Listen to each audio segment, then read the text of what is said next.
welcome to Atari Bytes, the show where we take a bite out of the story within a classic Atari 2600 game and see if that story bites us back. My name is Bill. This is episode 320. Thanks for listening. Welcome back, everybody. I hope I didn't yell too loud and startle you out of your post-Thanksgiving coma nap. I hope everyone here in America had a lovely Thanksgiving weekend. This is a perfect way to close it out because by now you're sick of your relatives. You're kind of crabby because the high of eating all that food has worn off and you really just feel bloated and guilty. So a good way to take your mind off of all of that is to listen to a podcast. This podcast specifically, and I thank you for doing so. This is Post-COVID Edition Part 8, the 8th episode since I died of COVID and came back to Zombie Podcast. So I'm happy to report I'm still here. Absolutely nothing has happened in the world since the last episode, so I have no news to report, but I did recently throw out on Twitter, the flaming hellscape that is Twitter, a question whether you guys were planning to watch this holiday season, the iconic, the legendary holiday special that is Christmas Comes to Pac-Land, which I happen to see, I think on Twitter, a copy of an advertisement for that episode when it first aired, whenever that was. And so I basically shared it with all of you and said, hey, what do you think of this? I don't remember ever seeing this before, but clearly some of you had, and it sparked some visceral reactions from you. Sean over at Autobiography of a Schnook, for example, linked me to a review he had done actually some time ago, a written review from his Pac-Maniacs blog over there on pacmaniacs.wordpress.com. I don't know how active he is at the blog. This is the first time I can remember seeing a blog post by him, so I don't know how active it is. But he wrote a thing back in 2015. Basically, he sat down and watched this thing. He is on record, I think it's fair to say, as a Pac-Maniac himself, hence the name of the blog. Huge Pac-Man fan in most, if not all of its forms, game-wise. So I guess he felt compelled to watch Christmas Comes to Pac-Land and give his thoughts. I'm not going to spoil too much about his review because you really should go read this. It's the title of the piece is Spoiler: Christmas Happens and Santa and the Reindeer Get Better, and it's the pacmaniacs.wordpress.com. I'm repeating all of that so that you can write it down or something because, as always, I'm about to say here, I will post a link in the show notes, but I probably won't. I might, but I probably won't. So I'm not going to say too much about the review for various reasons that I'll get to at the end of the episode, but I will sort of tell you how he starts the thing off. So why would I give away the ending of this holiday TV treasure? Well, for two reasons. One, I care about you, and I don't want you to lose 25 minutes of your life like that you'll never get back. Two, this is how every goddamn children's Christmas episode ends. So it's not much of a spoiler, is it? That kind of gives you a clue what you're about to read. More on this at the end of this episode. Speaking of which, the next two episodes of the podcast will be in December, because that's how the calendar works, and they will be, that's the traditional holiday season of the various holidays that people celebrate. If you guys have, ideas for things to watch, games to play, holiday memories, cookie recipes, I don't care, any sort of holiday thing, loosely related to either games or storytelling, right? That's the two things we do here. We talked about games poorly, because I'm not an expert, and we tell stories, because I'm a little bit better at that. So if you have anything, a version of A Christmas Carol, that you really like. For the record, the best one, 1951 Alistair Sim, black and white. Awesome. Tied, I said the best, but it's actually tied in my heart with the Muppet Christmas Carol. Those are the correct answers for that. But if you have other thoughts about Christmas Carol versions or other holiday stories, and you want to share those, even if they aren't game-related, go ahead and share them. I'll work them into the show. What was I saying? So those next two episodes, that's what's going on the podcast. There will be other stuff, of course, too, that I will announce later, and it'll be a lovely time to be had by all. This episode, though, we're working off our turkey dinner, and a good way to do that is with this week's game. This week's game is Circus Convoy for the 2600 from Audacity Games. Hold on, 2021.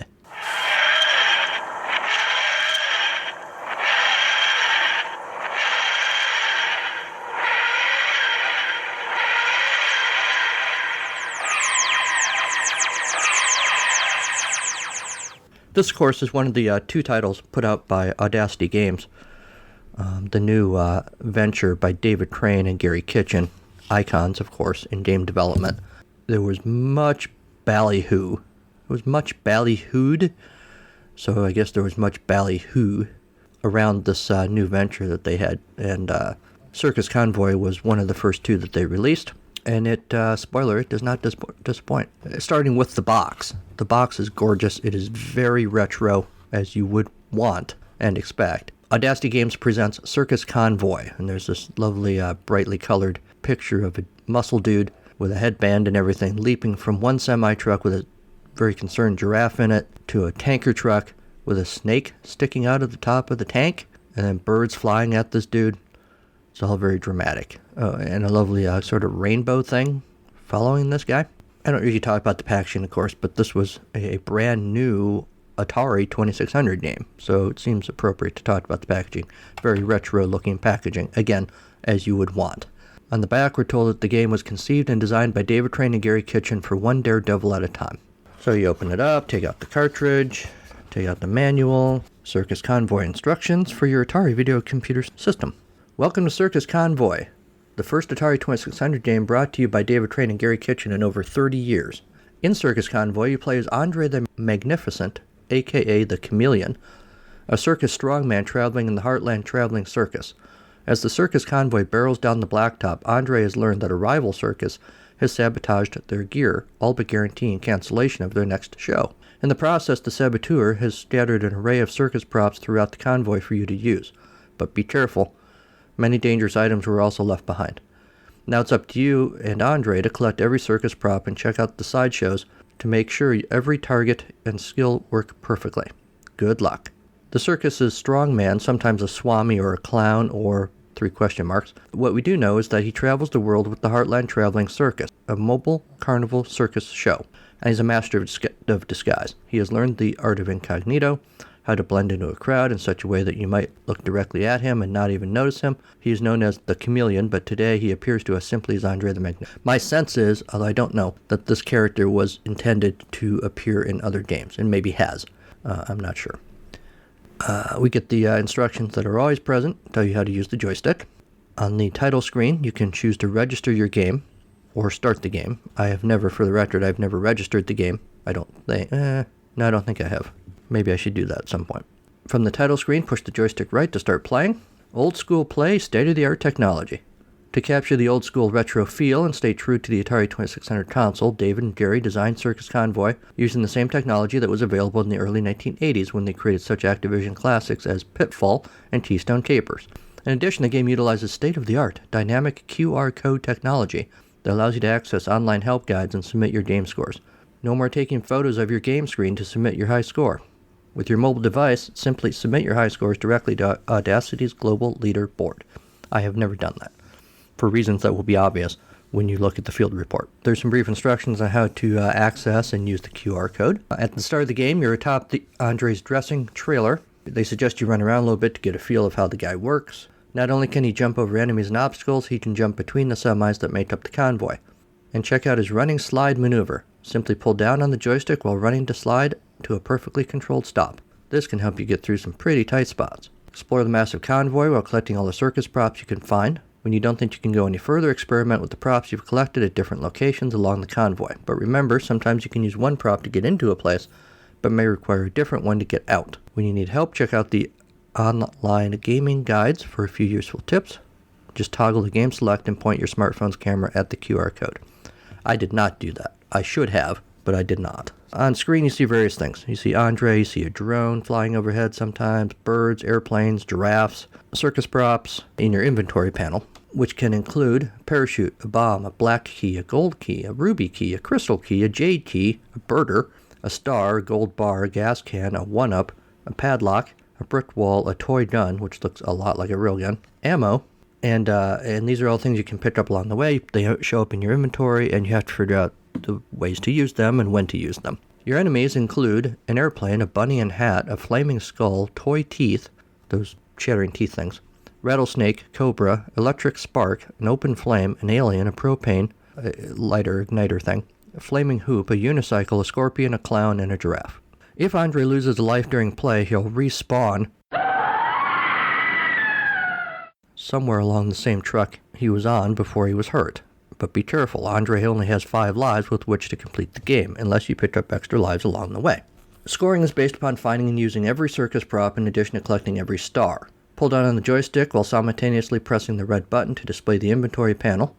Move the joystick to select the star prop, and once again, press the red button to display the status screen, which shows your elapsed time, the number of stars you've collected, the number of sideshows completed, the number of lives remaining, and the number of keys collected.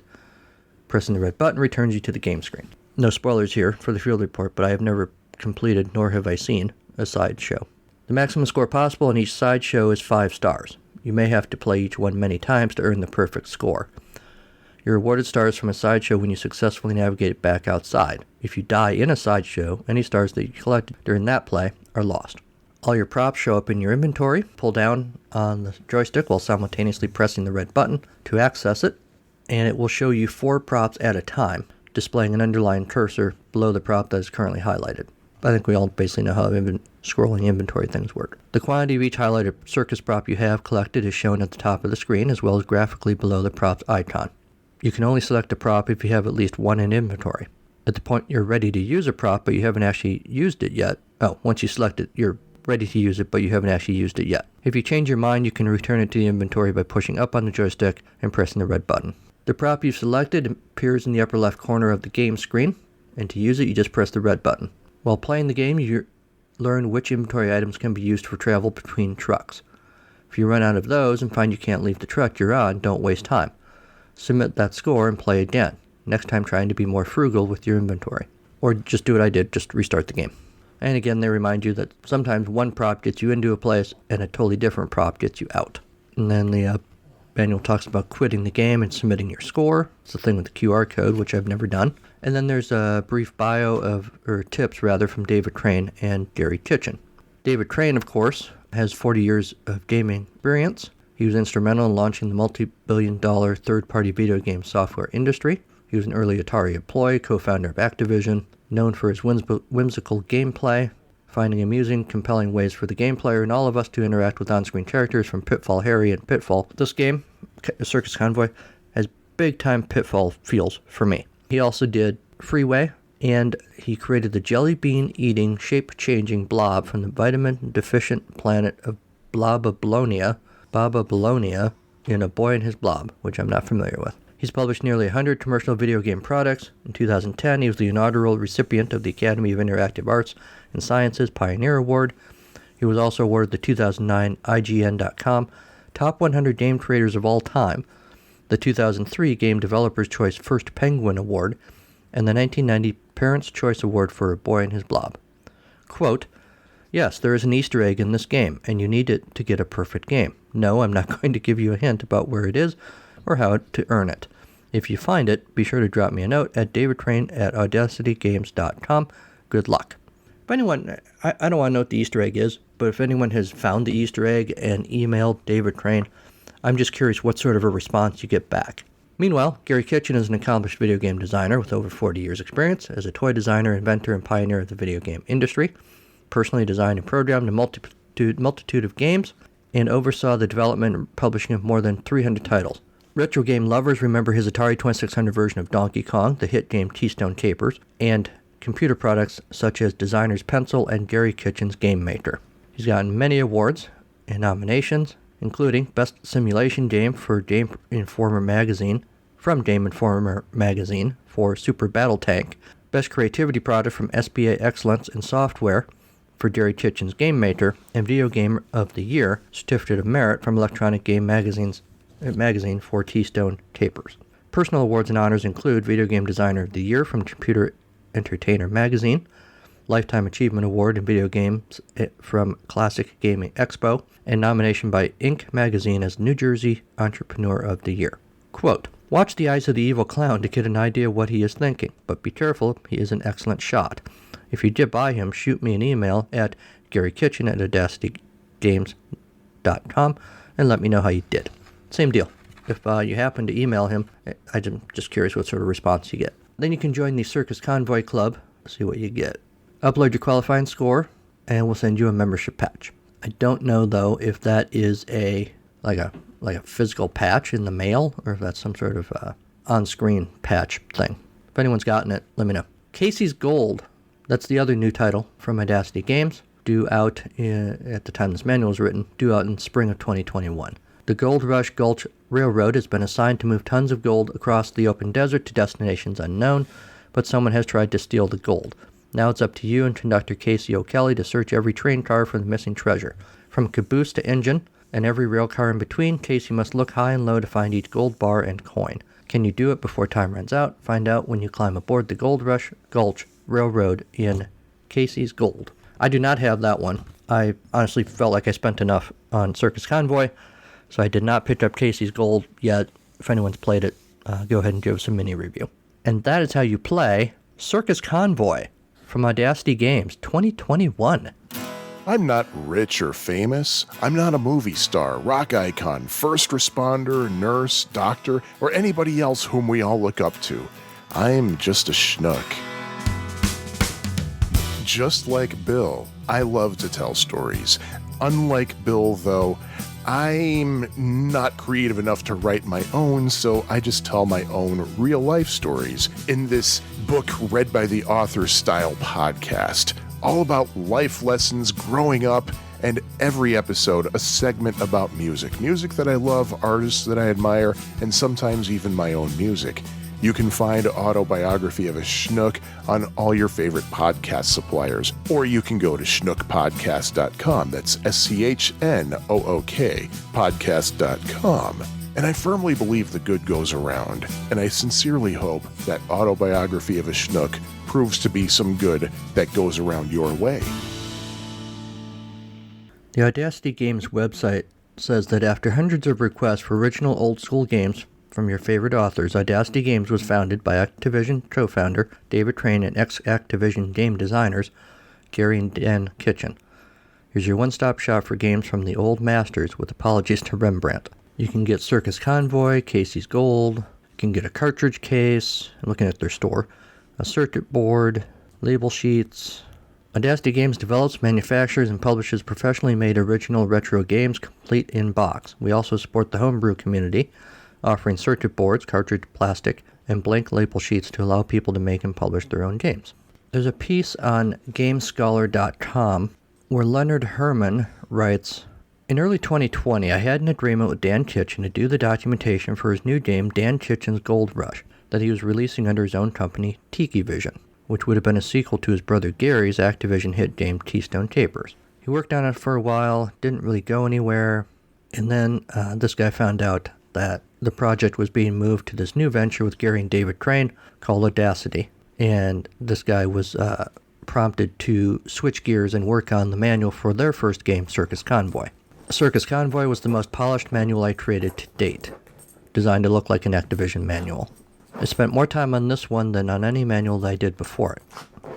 Very happy with the result. The video game critic gives the game an A- grade, calls the game inventive and fun. The game will thrill old-school gamers with the familiar sights of chomping crocodiles, toy airplanes, hissing cobras, and bombs with flickering fuses. Remember the scene in Indiana Jones and the Last Crusade where young Indy was running along those circus boxcars? Circus Convoy is a lot like that. Graphics extremely colorful and sharp. The action can be harrowing at times, but the controls are right on point. It's more than just a treasure hunt, it is a treasure in itself. Well, that's all fine, video game critic, but what did I think of this game? That's really what everyone wants to know. So, after the break, the circus comes to town.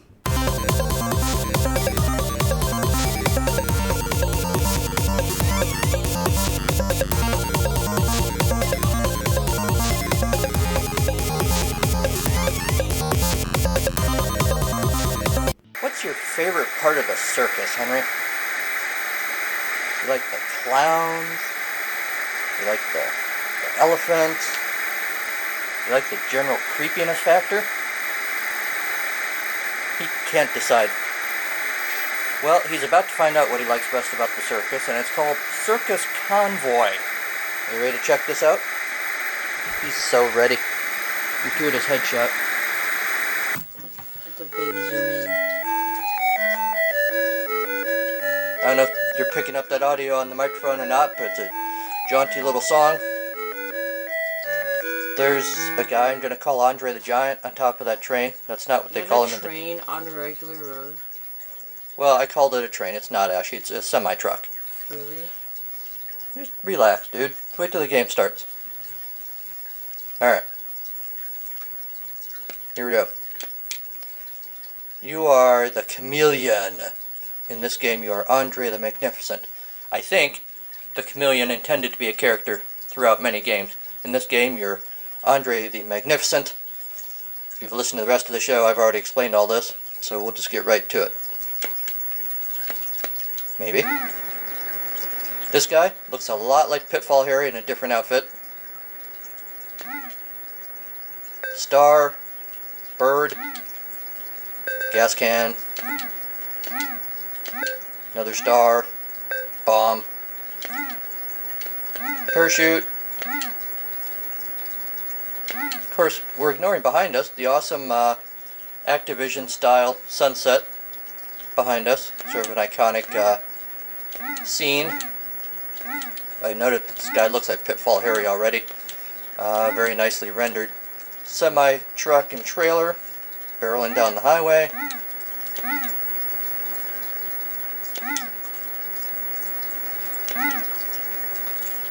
Alright, so let's check out the inventory. So far we have parachutes, bombs, gas can, and a star. 2 of them actually. And now some bricks. I have not yet figured out what the bricks are for, nor have I figured out what the hammer is for, but I have one now. Here's a ladder that goes down to the bottom of the semi-trailer. Again, very Pitfall-esque. Oh no, a lock. What do I do? Well, I have to get the black key. Here we are on the cab of the semi. I need some fuel to make the semi go faster. And then I can jump onto the next semi.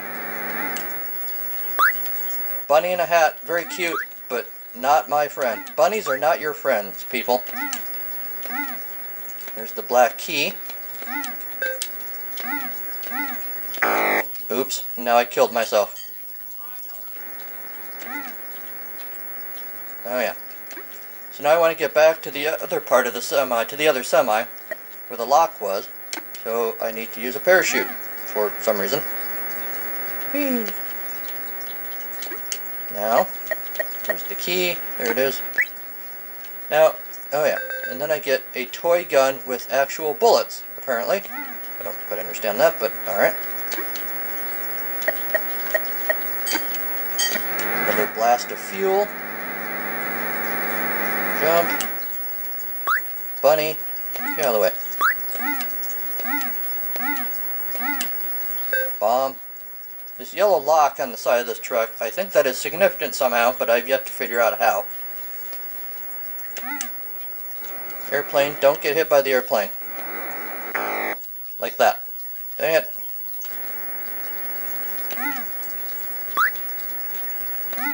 What do you think of this game, Henry? Does this look like something you would play?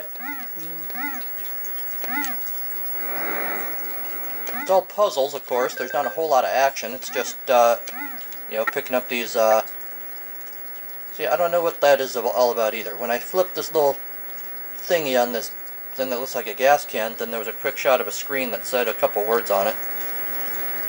Here. We haven't used our binoculars yet. Yeah, let's do that.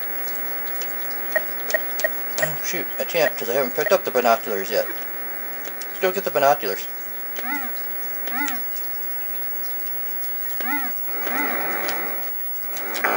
Ah.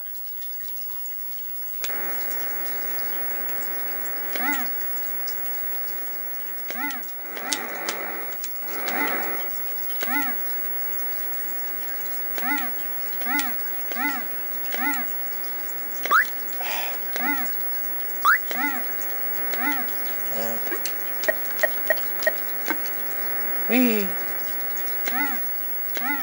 There they are. Let's see. I gotta get down there. Alright. Going down the ladder. Binoculars. Alright. Yeah. This is me looking through the binoculars. Got the 3 cars ahead of me. 3 trucks ahead of me. Yes, okay. I've looked through the binoculars now. Now I need some more fuel.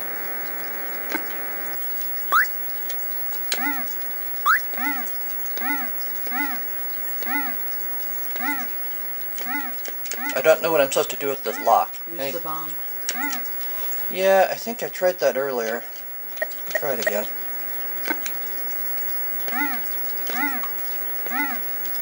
It just says item in use. Click to put back. No, I don't want to do that. Manual said if it doesn't do anything, that's not what it wants. So, that was a good thought, Henry. I tried that too. Alright. I don't want the parachute. I can shoot it. Oops. Nope, that's not it, I guess.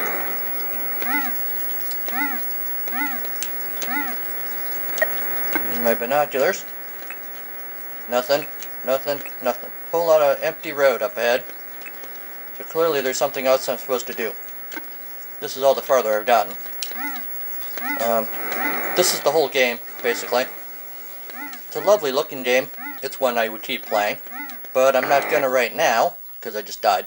I think you get the idea. Back to you in the studio.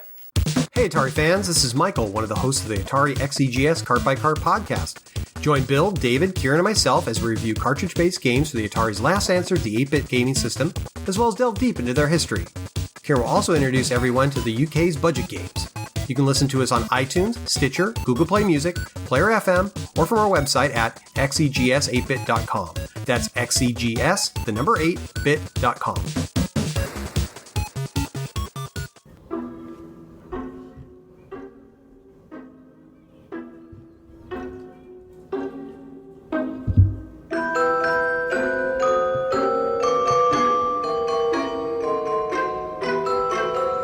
For years, Dogwater Hunt, alien abductee, many times over, has scanned the skies, waiting for the aliens to return to his hometown of Santa Claus, Indiana.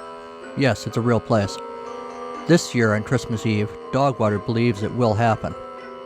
Dogwater's friend, Cameron Jones, a successful novelist, is struggling with writer's block. A talking goldfish, that's normal, isn't it? And a battle with his ex-wife over her plan to move to England with their 5-year-old daughter. Meanwhile, up at the North Pole, Santa himself has got his own problems. After centuries of being jolly, the constant tide of kids who believe, then don't anymore, is wearing on him. So he quits, hangs up the red suit, and is Kringle no more. Where does he go? Santa Claus, Indiana, obviously. The story of how these 3 men are thrown together is told in the novel In the Saint Nick of Time, written by the guy you've been listening to this whole episode. It's about time there was a Santa Claus story for adults, so he wrote one. Will these guys save Christmas? Probably. That's how these books work. But you gotta read it to find out how. Go to www.carnivalofgleekcreations.com for more information about the book and some of the places you can order it. Happy holidays!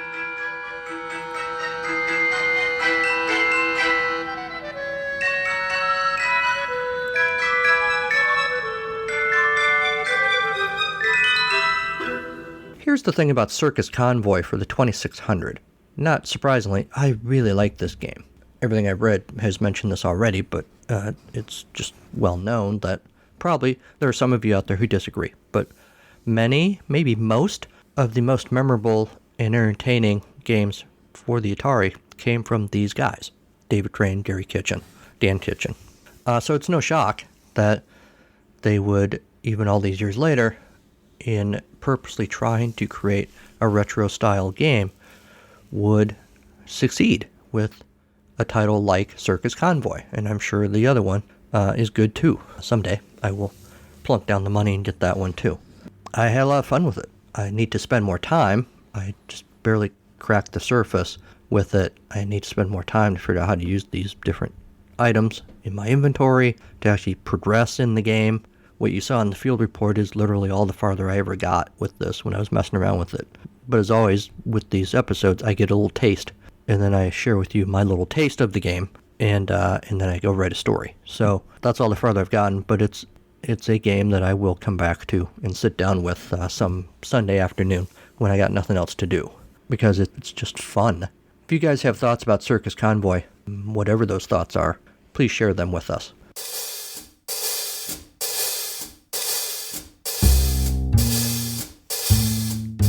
It's story time on Atari Bytes. Yes, it's story time with Bill. This week's story comes to us from Bad Poetry Corner, and it's titled, Over the Big Top. Gravel beneath tires. Moon's high. The van will part here for the night. Just one van now. Decent sleep site. No flashy train passing towns by. No animals trumpeting cry. Jax rolls quietly. No showman. He traded tiny car for a van. No makeup needed to look sad. Jax had a calling. So did Dad. Now Dad's dead. The circus shit-canned. Even birthday parties don't call. While once the circus owned the town, time moved on. The last tent torn down. The kids, they game, don't come at all. Laugh at clowns, but not for pratfalls. Between downloads, they joke and smirk. No, they don't. Clown's not worth the work. Jack steps from the van, grabs a smoke. His chilled breath gives the smoke a poke. Here, not just his own shadow lurks. Quentin sits alone on a bench. Odd place for it, but sit he does. Back off, he says as the tears flood. Jax could drive on, would be a cinch.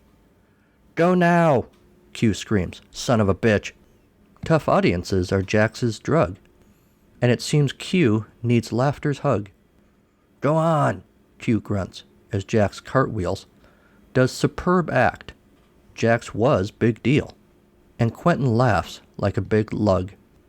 Laughter's the best medicine, Jax crows with a bow. Call me Doc. Takes Q's pulse in his nose. Tick-tock. My man, Jax says, all good again. Not me, Q says, way too much sin. Have a balloon spider, my man. Jax takes the gift, decides he can. Q beams. Thanks. Jax says, circus rules. Not that, Q grunts and stands. You fool. Mimes Jax in a box. Steals his van.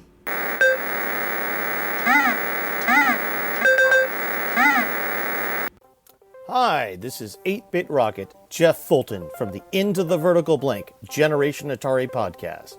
And you are listening to the incomparable William Pepper and his wonderful stories of the game within a game on the Atari Bytes podcast. When you are done here, come visit us in the Vertical Blank. Now, back to Bill. And that's our show. Thanks to Kevin McLeod and Incompetech.com for Creative Commons use of his songs, Reformat, Take a Chance, and Pinball Spring. Thanks to Sean Courtney for the Storytime theme. Head over to Apple Podcasts and make a balloon animal review of this show. Email the show at ataribytes2016@gmail.com. Like the show on our Facebook page. Follow the show on Twitter at AtariBytes. Or follow me personally at Carnival of Glee. Also, look us up on Instagram.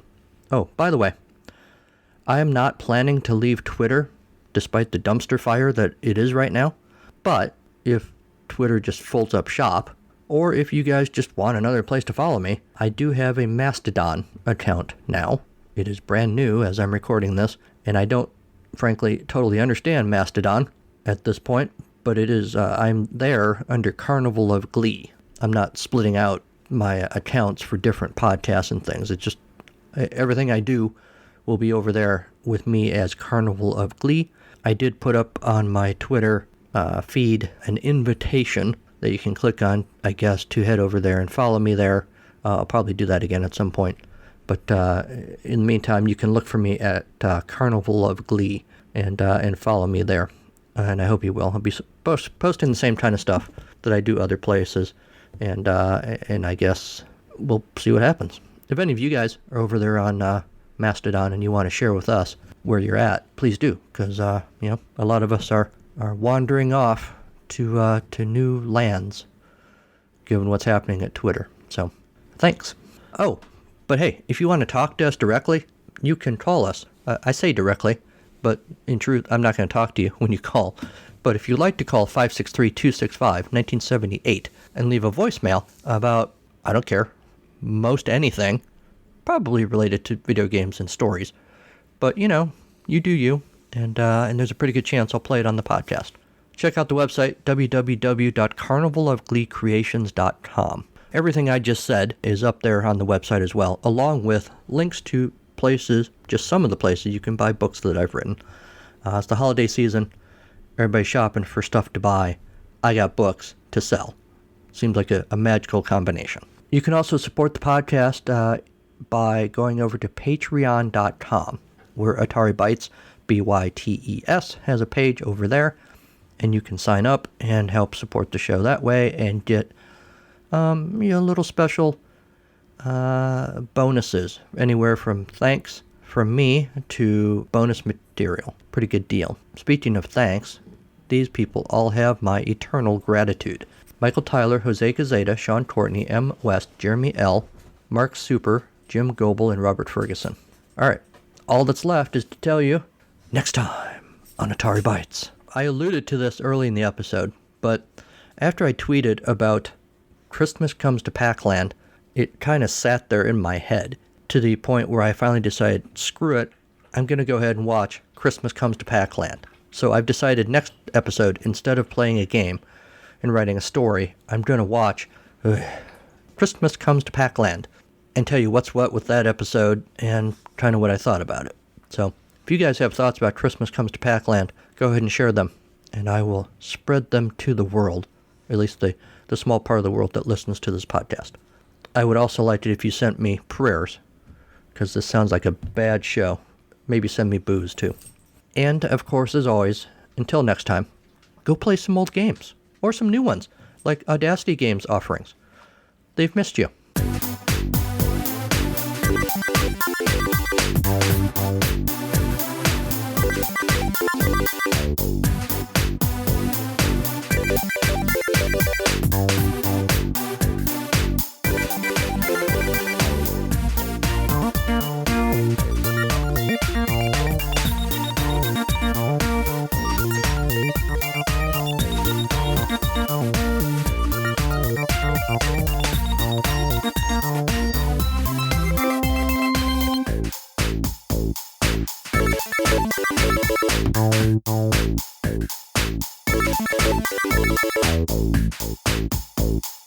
Thank you.